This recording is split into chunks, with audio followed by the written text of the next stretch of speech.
আমার বাবা সৌদি আরবে কাম করে, আমার সৎ মা আছে, আপন মা মরে আছে। আমার সৎ মা আমার অনেক মারে, সেই জন্য আমি ওই দাদু যে টাকা ছিল এই আর দেখছিলাম 3,500 টাকা, সেই টাকা আমি লইয়া আইয়া পড়ছি। মানে তোমার সৎমা তোমাকে মারে, হ্যাঁ এ কারণে তুমি তোমার দাদু টাকা রাখছিল, ওই দাদুর টাকা চুরি করে নিয়ে কমলাপুর চলে আসছো। হ্যাঁ। হ্যাঁ, তোমার নাম কি? সাইম, সাইম। তোমার দেশের বাড়ি কোথায়? দেশের বাড়ি বরিশাল, বরিশাল কোন জায়গা? বন্যদি। গৌরনদী। হ্যাঁ, তোমার বাবার নাম কি? বাবার নাম মাসুদ। মাসুদ। হ্যাঁ। আচ্ছা, আর তোমার মায়ের নাম? নার্সিং। নাসরিন। নাসরিন কি তোমার আপন মা? হ্যাঁ। ওই আপন মা কোথায় এখন?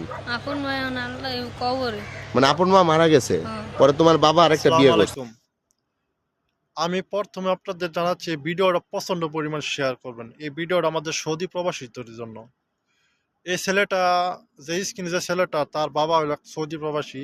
তার বাবা সৌদি আরব থাকে এবং সৌদি আরব থাকাকালীনই মনে করেন তার ছেলে রাস্তায় রাস্তায় ভিক্ষা করে। কিসের জন্য ভিক্ষা করে? ঘরে তার সৎ মা, তার মা মারা গেছে এবং তার বাবা দ্বিতীয় বিয়ে করছে, সমস্যা নেই, ভালো কথা। কিন্তু তার ছেলে বাড়িতে কি করতেছে না করতেছে এটা তো একটা মনে করেন বাবার দায়িত্ব, খোঁজ খবর রাখা নাকি? তো জন্ম দিতে পারছ, তাহলে ভরণ পোষণ করতে পারবি না কেন? বিয়ে আরেক 10টা কর, সমস্যা নেই, কিন্তু তোর সন্তানদের তোর নিজে নিজে একটু খেয়াল রাখ, যত্ন রাখ। তার সন্তান কি করতেছে না করতেছে এটা কি তার কোনো ই নাই? আপনার ভিডিওটা বেশি বেশি শেয়ার করবেন, তার বাবার কাছে এই ভিডিওটা পৌঁছাইতে হইব।